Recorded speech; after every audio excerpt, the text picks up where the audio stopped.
situation in New England where Bill Belichick has won 6 Super Bowls, but it's been 4 seasons and counting since their last postseason victory. They've missed the playoffs each or 2 of the last 3 years, excuse me.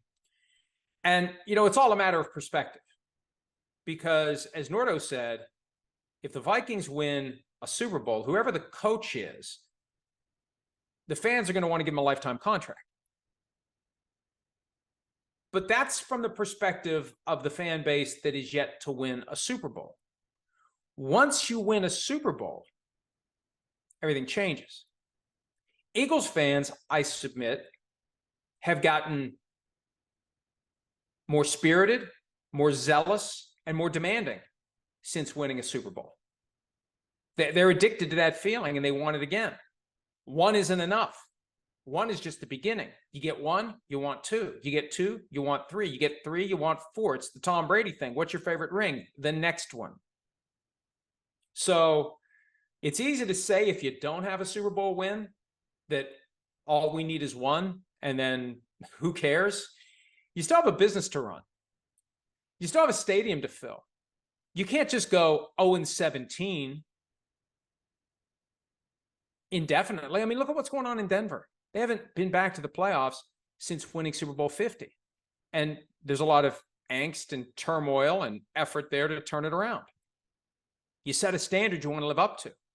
So it's always fascinating to me to raise that question of what comes next after you climb the mountain. For the players, for the organization, and for the fans, what comes next?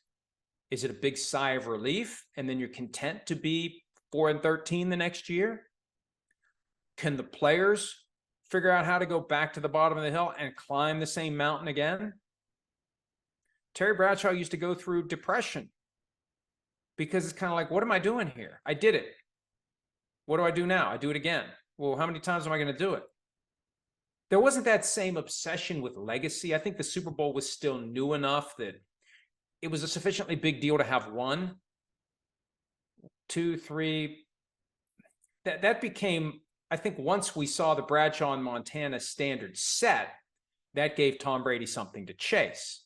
But they set the standard. In the process of setting the standard, they weren't really chasing much of anything. And I mean, I was following the NFL closely back in the 70s and into the 80s. There wasn't this, well, how does Terry Bradshaw compare to Bart Starr? And maybe it's because there just wasn't this universe of talk shows and TV shows and websites that were covering the sport.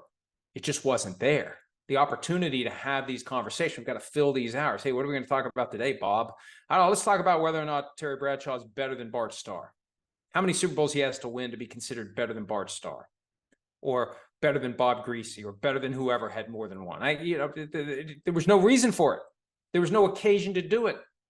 The shows about the NFL were the pregame shows, which focused on, actually preparing you for the games because you couldn't access content all week long that would get you ready for the games. The highlight shows that were all about the highlights because it was the only place that you saw them. And it wasn't until ESPN primetime in the 80s that we had a comprehensive end of day highlight show. So my point is this. I think it's easier today for players to, especially quarterbacks, to say, let's go, let's go, let's go. Fan bases, when you don't have that first one, how do you feel after you win it? And how forgiving will you ever be for a head coach who took you where you hadn't been, but is now taking you on a ride that you don't like? That's what makes the whole Belichick thing so fascinating. How does this play out? Will he be fired? Will he resign? Will he retire? What will he do? What will the team want? And how many more non-playoff seasons or one and done postseasons can he endure before something has to change in a major way? Hi, it's Mike Florio. Thanks for watching PFT on YouTube. Hit subscribe for the latest news and analysis from Pro Football Talk.